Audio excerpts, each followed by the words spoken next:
Ahojte všetci, ja vás vítam pri mojom ďalšom videu a rozhodla som sa natočiť video práve s touto ženskou tematikou o menštruačnom kališku. Ja som už dlhšiu dobu rozmýšľala, že či vôbec túto tému natočiť, pretože na YouTube je týchto videí už celá kopa.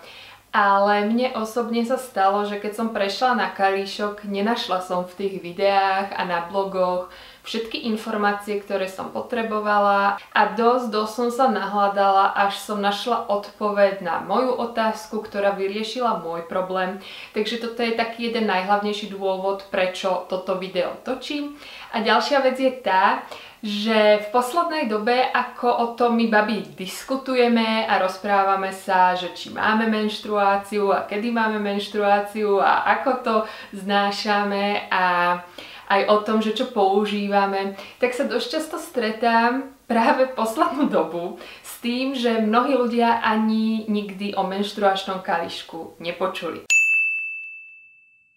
Ešte predtým, ako začnem hovoriť o mojich skúsenostiach, porovnám výhody, nevýhody menštruačného kalíšku, prípadne vám sem dám nejaké tipy a triky, tak by som vám chcela povedať s úplným nadšením, že spúšťam môj nový blog, kde ma nájdete na www stránke www.žijemsrdcom.sk a jednoducho mám pocit, že práve s touto vetou žijem srdcom posledné mesiace tak nejako vibrujem a súladím a som v takej náladičke.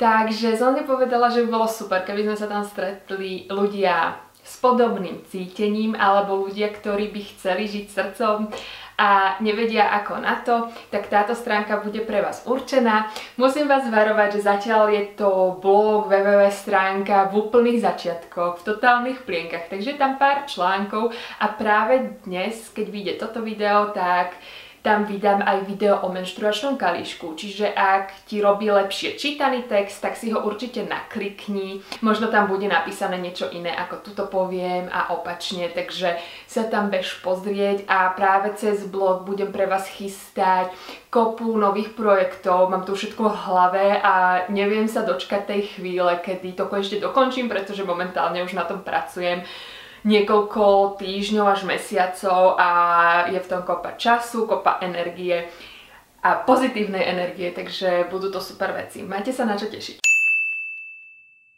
Najprv vám teda poviem, čo to ten menštruačný kališok je, keby ste náhodou nevedeli, a potom vám poviem takú story, že ako ja som sa k nemu dostala.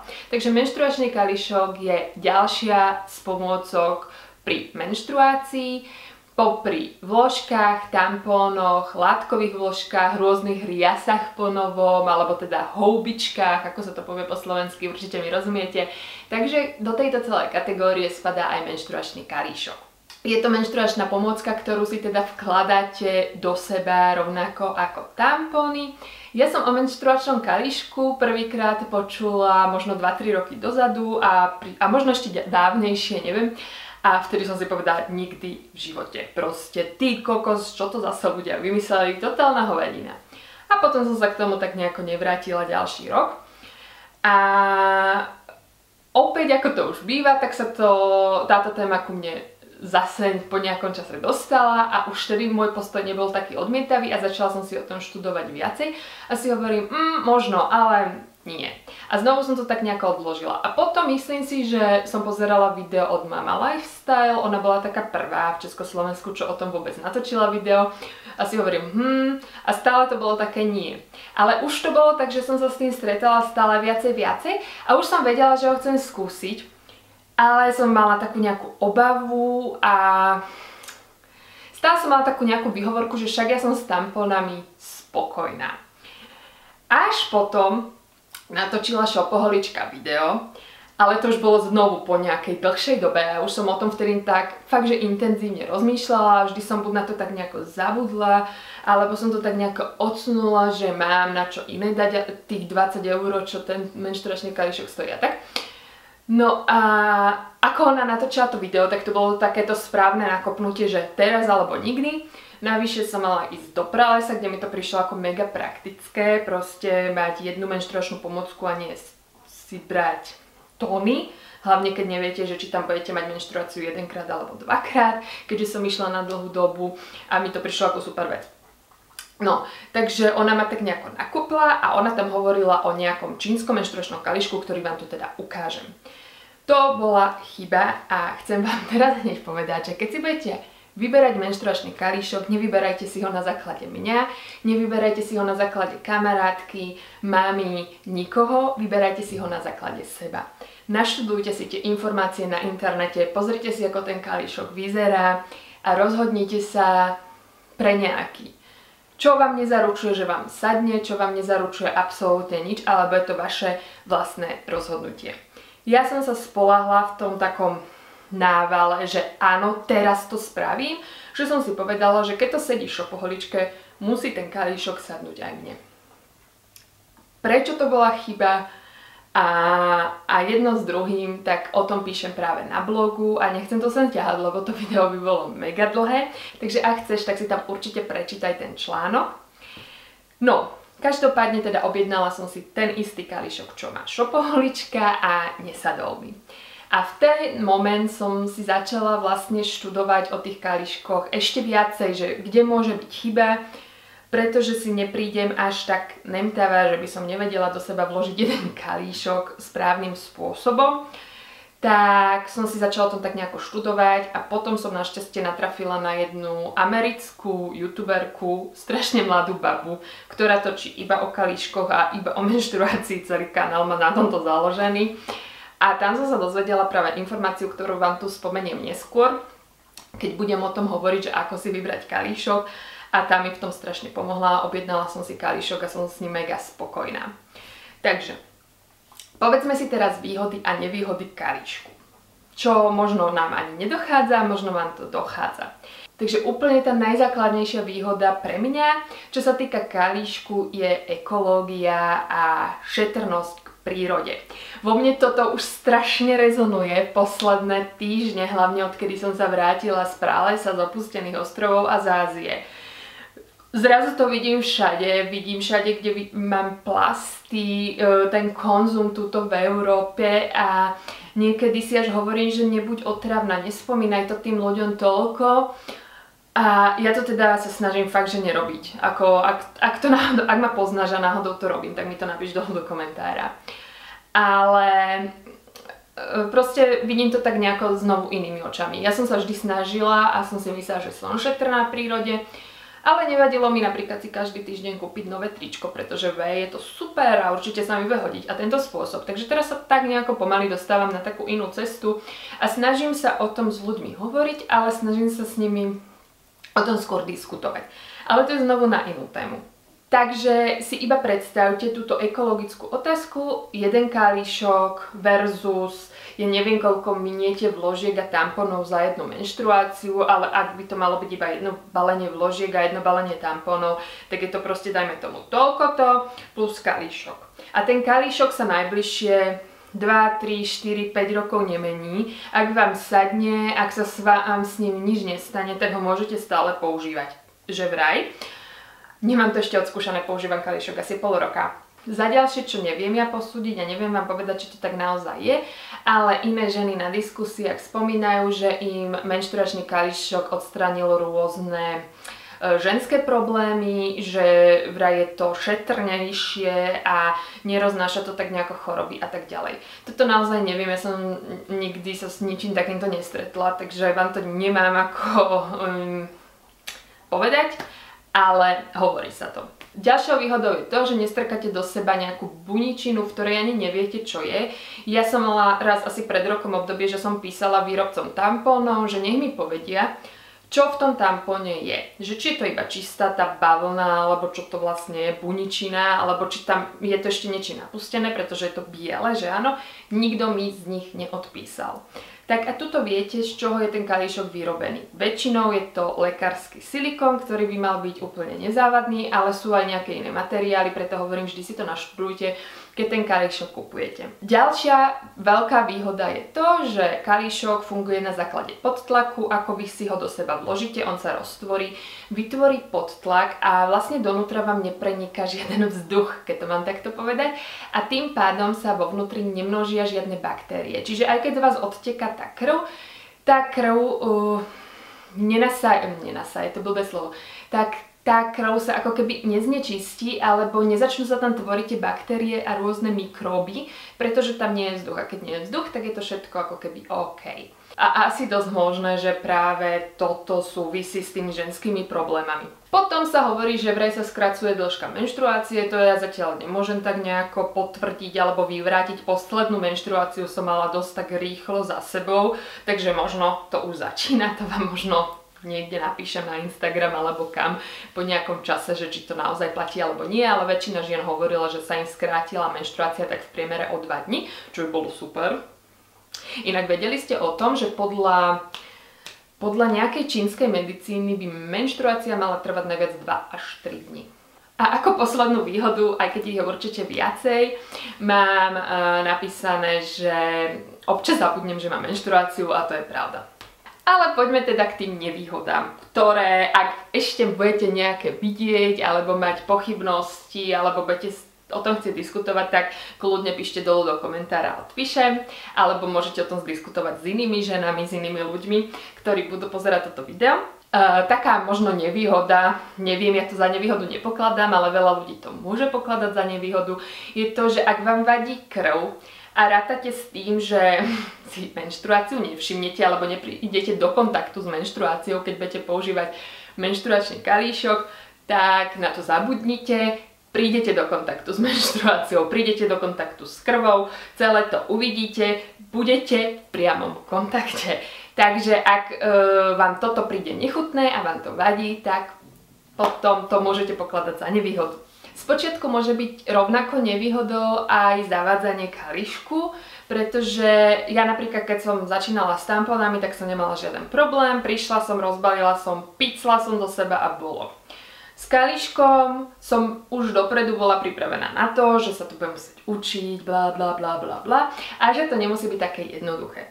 V konečnom dôsledku, keby som mala hneď kalíšok, ktorý mám teraz, tak by to asi bolo presne tak, pic a bol by pokoj. Sme rôzni ľudia, rôzne k tomu pristupujeme, máme inak otvorené myslenie, alebo aj samozrejme sme iné my ženy, držíme iný kalíšok, máme iné tie skúsenosti, všetky ženské a bla bla bla. Takže naučenie sa manipulácií ku kalíšku môže nejakú dobu trvať. Ďalšou nevýhodou, ktorú si určite vy hovoríte, je používanie kalíšku na verejnom WC. Opäť ja to nepovažujem za nevýhodu, ja s tým absolútne problém nemám, proste mám so sebou fľašu s vodou, vyberiem zo seba kalíšok, vylejem z kalíška krv, vyplachnem kalíšok, suniem kalíšok do seba. Potom určite sa vyberá ťažšie ako tampón, pretože je tam ten podtlak a musíte vyslovene, ja vám to tu potom ukážem, alebo nechcem, aby toto video bolo nejaké dlhé, tak ak náhodou sa k tomu nedostanem, aby vás zaujímalo, že aké sú podľa mňa najlepšie spôsoby vkladania a vyberania kalíšku, tak mi to napíšte dolu do komentára a ja o tom natočím nejaký druhý diel. Ja osobne, čo považujem za najväčšiu nevýhodu, je vlastne, že kalíšok, keď vám pretečie, tak je určite väčší prúser, ako keď vám pretečie napríklad vložka alebo tampón, pretože predsa len tu, keď sa vám zruší náhodou podtlak, alebo ani nie, že zruší podtlak, ale neodhadnete to naplnenie toho kalíška a asi sa vďaka tomu zruší podtlak, ja neviem, tak máte tam proste plnú nádobu a tá zrazu z vás celá ako keby vytečie. Takže, alebo skoro celá, alebo polka toho kalíška a to je dosť nepríjemné. Ešte jednu nevýhodu tu mám napísanú a to je vlastne vyváranie. Takže každý mesiac po skončení a pred začatím menštruácie by ste mali kalíšok na 5 minút vyváriť plus minus. No a teraz už poďme k tomu, ako si vybrať správny kalíšok. Určite o tom nájdete kopu videí, článkov, takže tomuto sa konkrétne budem venovať iba jednému bodu, ktorý som ja osobne nikde nevedela nájsť, ale tak v skratke. Takže dôležitá je veľkosť kalíška, to sa rieši všade. Veľa výrobcov má iba dve veľkosti, malú veľkosť, veľkú veľkosť. Všeobecne sa hovorí, že žena po 30-ke, žena po pôrode a ešte neviem čo by mala mať veľký kalíšok, ostatné by mali mať malý kalíšok. Každopádne, tá veľkosť nie je až taký rozdiel. Potom si pri rozhodovaní, aký kalíšok si vybrať, tak sa pozerajte na materiál. Ako som v úvode spomínala, väčšinou týchto kališkov je z lekárskeho silikónu, ale sú aj iné materiály. Tuším, že to robí nemecká firma nejaká, alebo ešte niečo. A aj to si ľudia chvália. Ja neviem, ale proste aj tento materiál môže byť iný. Potom každý kalíšok má predsa len trochu iný tvar. Potom už je dokonca aj taká nádoba, ako keby kotlík a sem tam sa to tak nejako líši. Niektorý je tenší, niektorý je taký baculatejší. Potom je tu vec, na ktorú ma nikto neupozornil, a to je pevnosť kalíšku. Ono sa to niekde píše, že niektorý je mäkší, niektorý je pevnejší, ale mne to tak nejako nedošlo. A to bola tá chyba. Ono to v angličtine alebo aj výrobcovia celkovo v popisku tých kalíškov označujú ako keby údajom shore. A ten sa myslím pohybuje od nejakých 30, 35 do nejakých 70, ale nie som si týmto istá. Som vám chcela nájsť nejakú tabuľku, kde by vám to vyhodilo, aby ste si to vedeli porovnať, ale nevedela som nájsť tabuľku, kde by bolo viacej takých tých značiek, čo sa predáva u nás. Tak vám hodím dolu do popisku aspoň údaje zo stránky Kalíšek.cz, čo je u nás v Československu asi taká najrozšírenejšia stránka o kalíškoch. Oni to majú rozdelené na mäkké, stredne pevné a pevné kalíšky. Takže aj toho sa môžete tak nejako držať a sedí to tam. Takže tá pevnosť toho materiálu je dosť dôležitá. Pretože ja keď som si o tom niečo študovala, tak všeobecne, hlavne potom, keď som teda začínala mať problém s tým, že mi ten kalíšok ako keby stále pretekal a nemala som pocit, že robím niečo zlé a bola som o tom presvedčená, že keď som ho do seba vložila, mala som ho tam dobre umiestnený a zrazu buď počas tréningu, alebo iba som bola trošku aktívnejšia a okamžite som cítila, že ten kalíšok mi začína pretekať. Som si o tom tak nejako čítala a všade bolo spomínané slabé pánvové dno. Si hovorím, ja mám niečo s tým pánvovým dnom, ja už tak necvičím ako volakedy, že ho budem mať tiež slabé, že to bude tým, že... Ale nešlo mi to do hlavy. A potom si hovorím, Romana, skúsi nájsť, že kalíšok pri športe, ale u nás toho bolo strašne málo informácií, veľmi málo informácií a takto, ďakujem, som sa dostala ako keby k tej americkej youtuberke, ktorú som už spomínala a ona vydala video, že ktoré sú jej najobľúbenejšie kalíšky pri tancovaní, keďže ona tancuje. Je to naozaj mladá baba, ona môže mať 15-16 rokov. A tak som si povedala, že si pozriem toto video a ona tam vymenovala 5 značiek a medzi tým hovorila, že jej najobľúbenejší kalíšok je práve od značky Yuki. Nie je toto spolupráca a neriate sa mňou, prosím vás. A mňa úplne nadchlo to, že Yuki je český výrobca, takže mi to prišlo ako super podpora nejakého miestneho trhu. A až keď som došla na stránku Yuki, tak som zistila, že oni to majú označené touto shore ako keby tvrdosťou. A až vtedy mi došlo, že ja nemám slabé pánvové dno, že ja ho mám asi fakt vycvičené a ako ho mám práve opačne, že pevné, že keď máte v sebe mäkší kalíšok, tak hocikedy ho vlastne asi stlačíte a zrušíte ten podtlak sami, bez toho, aby som si toho ja bola teda vedomá. Tak som si teda okamžite objednala kalíšok a som sa nevedela dočkať toho, až to ako keby otestujem, že či to bolo naozaj pravda, ale úplne som mala vnútorný pocit, že som konečne na to kapla a konečne som niekde našla informáciu, ktorá mi odpovedala na moju otázku. A odtedy som čítala strašne veľa žien, že nevie čo s tým a ja už som to teda písala tiež potom viacerým, oni, že aha, to treba pozerať aj na toto, že fakt, že o tom veľa žien nevie. A aj preto točím toto video, že takto vždy, keď odpoviem jednej a tá povie, že aha, a jej to ako keby pomôže, tak je to super, ale takto som to možno zatiaľ povedala 3 alebo 4, ktorým to pomohlo. A takto, keď to poviem takto verejne a bude mať toto video ako keby viacej zhliadnutí, tak to bude super, pretože sa to dostane medzi viacej žien, takže určite toto video zdieľaj, ak si myslíš, že by to mohlo niekomu pomôcť alebo tak. Ja vám to môžem skúsiť, možno aj takto, ale ja vám to nemám ako cez video. Ale pozrite, keď to začne mačkať. Vidíte, že vlastne prvé sa toto úplne jednoducho. Aj keď to otočím opačne, tak vlastne prvý sa... Vidíte to?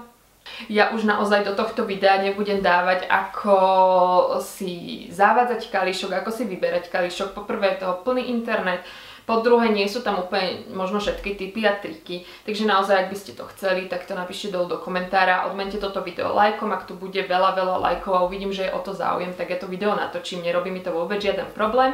Ak vás zaujíma téma kalíšku a chcete si to pozrieť teda aj z takej tej mojej inej písomnej stránky, tak sa nezabudnite nakliknúť na môj blog. Dúfam, že vám toto video aspoň nejako pomohlo. Ak chcete, určite mi napíšte otázky, vaše pochybnosti dolu do komentárov, alebo ak chcete to urobiť súkromne, tak mi môžete napísať buď priamo na mail, alebo práve cez blog, tam nájdete kontakt a môžete mi tady písať, alebo kľudne aj cez Instagram, proste som všade a posnažím sa odpovedať. Tak sa majte krásne a vidíme sa zase pri nejakom inom videu a ahoj!